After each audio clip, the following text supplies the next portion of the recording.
শুরু করছি চারুলতার একটি নতুন ব্লগ। আছি দার্জিলিংয়ে, চলুন আমার সঙ্গে দার্জিলিং দেখুন।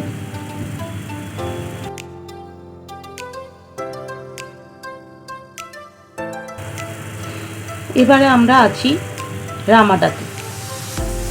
রামাডা হোটেলটা একদম ম্যালের মুখে, শুরুতেই যেখান থেকে শুরু হচ্ছে সেখানেই রামাডা হোটেলটি অবস্থিত। তো আমরা এসে গেছি, রামাডায় পৌঁছে গেছি। তো ঢোকার সময় এদের উষ্ণ সম্বর্ধনা মন ছুঁয়ে গেছিল। ভীষণ ভালো রামাডার অভ্যর্থনা।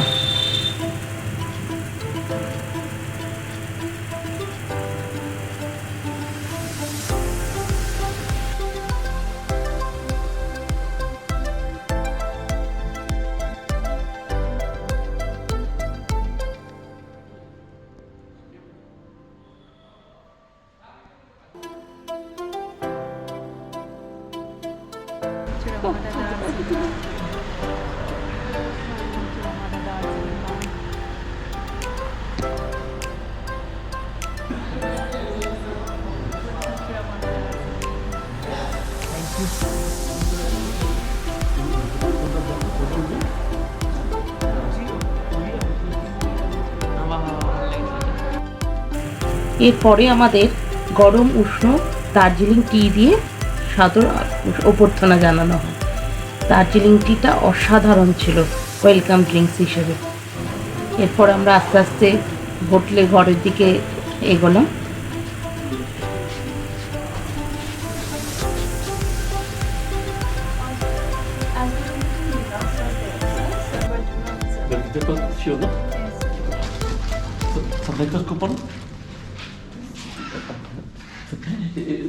Yeah. Do you have the breakfast coupon?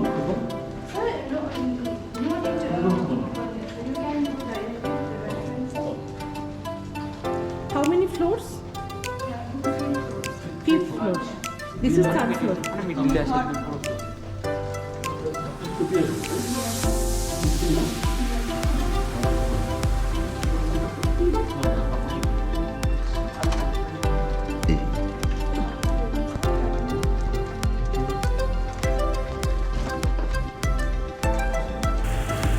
এই যে ঢুকে পড়েছি ঘরের ভেতর। এই যে ঢুকেই ডান দিকে প্রথমে হচ্ছে টয়লেটটা বেশ বড় ছিল, আর বাথটাব রয়েছে, বেসিন রয়েছে, বেসিনের পাশেই সমস্ত টয়লেটরিজ দেওয়া ছিল।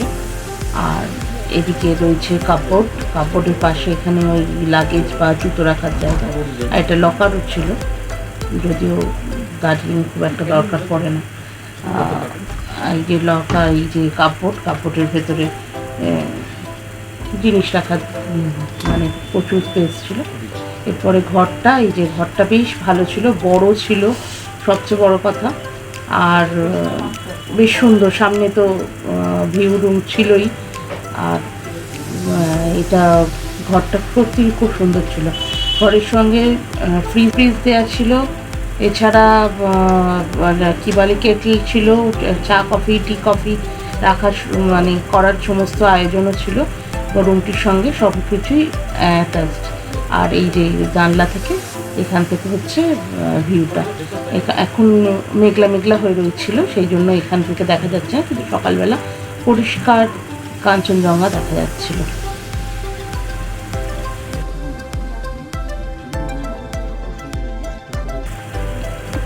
রুম থেকে কাঞ্চনজঙ্ঘা দেখা যাবে, এই জন্যই মেনলি রামাডাতে থাকা। আর তারপরে মা ছেলে দুজনে মিলে একটু ফটো সেশন শুরু। যদিও আমার মন খুব খারাপ, আমি কলকাতা ব্যাক করার পরে আমার সমস্ত ভিডিও ডিলিট হয়ে গেছে কোনো কারণে, যার ফলে আমি প্রপার ভিডিও আপলোড করতে পারিনি। আমরা রামাডা থেকে ঘুরে টুরে খানিকটা ফ্রেশ হয়ে নিয়ে আমরা সন্ধ্যেবেলার দিকে বেরিয়ে পড়েছিলাম কি বলে ম্যালের দিকে। ম্যালে দেখুন পরপর কীরকম সামনের থেকে একদম মানে সার দিয়ে পুরো বসে গেছে পশারি নিয়ে, আর সবাই কেনাকাটা করছে এখান থেকে। আগে আমি অনেকবারই এসেছি, এটা আমার প্রায় বলতে পারেন 6 নাম্বার কি 7 নাম্বার বার দার্জিলিং আসা। আমি এইভাবে কোনোদিনও দেখিনি, রাস্তার ধারে লাইন দিয়ে বসতে। এখন বেশ লাইন দিয়ে পুরো বসে গেছে এটা। সবাই কেনাকাটা করছিল, ভালোই হচ্ছিল, কিন্তু নাহলে হাঁটার স্পেসটা অনেকটা কম হয়ে যায়, আর মেলাটাতে এতটাই ভিড় হয় অন্যান্য সময়, তার ফলে ভীষণই ধাক্কাধাক্কি হয়, খুব একটা স্পেস থাকে না, কারণ না কারণ ধাক্কাধাক্কি হয়। কিন্তু এখান থেকে সবাই কেনাকাটা করছিল, দরদাম করছিল, জিনিসগুলো সস্তাতেই পাওয়া যাচ্ছিল না তুলনামূলক বড় দোকানের থেকে, এবং দার্জিলিং গেলে মানুষজন কেনাকাটা করবে এটাই স্বাভাবিক, এবং সেটাও করছিল।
আমারটা ঠিক আছে, একদম মানে শর্ট করে কোনো উত্তর না পাবলিক এরিয়া প্লেন।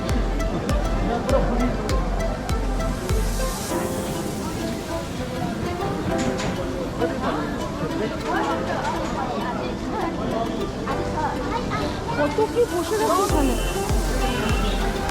পুরো রাস্তার দুদিকে, এদিকে দোকান, ওদিকে খাবার বসে বসে পুরো। মাথা জুতো বলছে বলছে কিনবে দেখবে এসে তো আমি হেল্প করে না।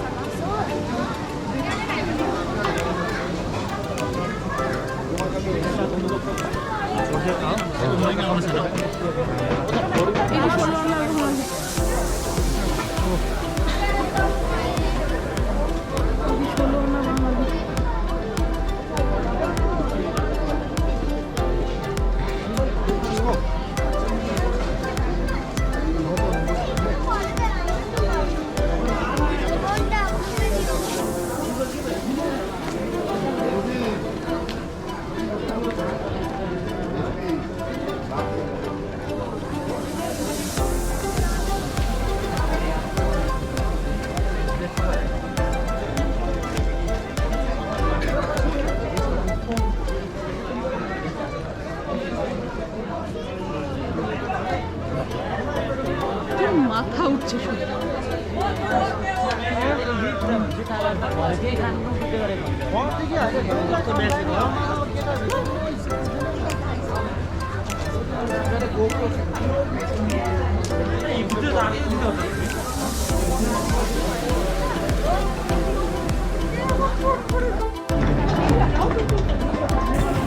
এবার আমরা এসে গেছি ঐতিহ্যবাহী গ্লিনারিজে। আর দার্জিলিং আসলে গ্লিনারিজ সাধারণত আসাই হয়। আর আজকে ছিল হাজব্যান্ডের বার্থডে, তো আর কোথায় গ্লিনারিজের থেকে ভালো বার্থডে ট্রিট, মানে বার্থডে পালন করার জন্য এর থেকে ভালো অপশান আর কিছু ছিল না। তাই আমরা সবাই মিলে ঢুকে পড়েছিলাম গ্লিনারিজে। গ্লিনারিজের মানে আমাকে হয়তো মানে কি বলে, সাধারণ মানুষের থেকে অতি সাধারণ মানুষ তো ভাবতে পারেন আপনারা, কারণ আমি একমাত্র প্রাণী যে গ্লিনারিজ এবং কেভেন্টার্স কোনোটার খাবারই খুব একটা পছন্দ করি না।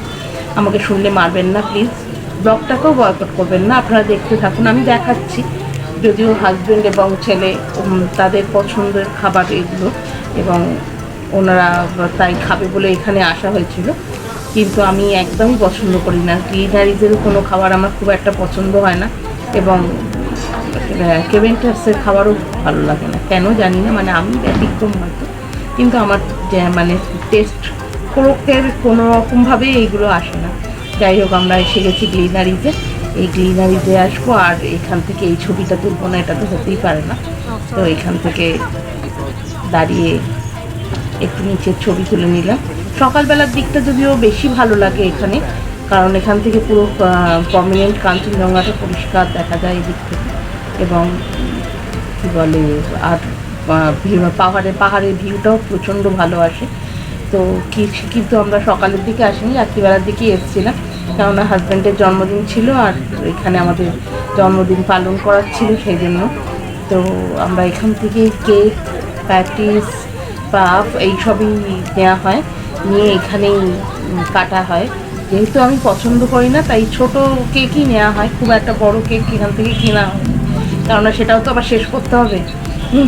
সেই জন্য আমরা ছোট কেকই নিয়ে ওখানে সেলিব্রেশন করি।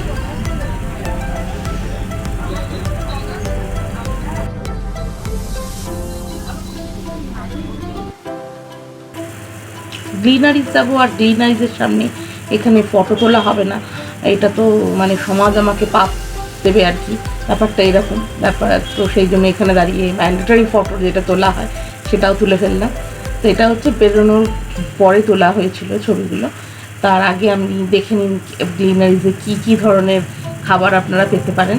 আপনাদের আশা করছি যারা দেখবেন বা যারা হয়তো প্রথমবার যাচ্ছে তাদের এগুলো কাজে দেবে, কারণ যারা গেছেন তারা গ্লিনারিজ বা কেভেন্টার্সে জানেন এটা হতেই পারে না।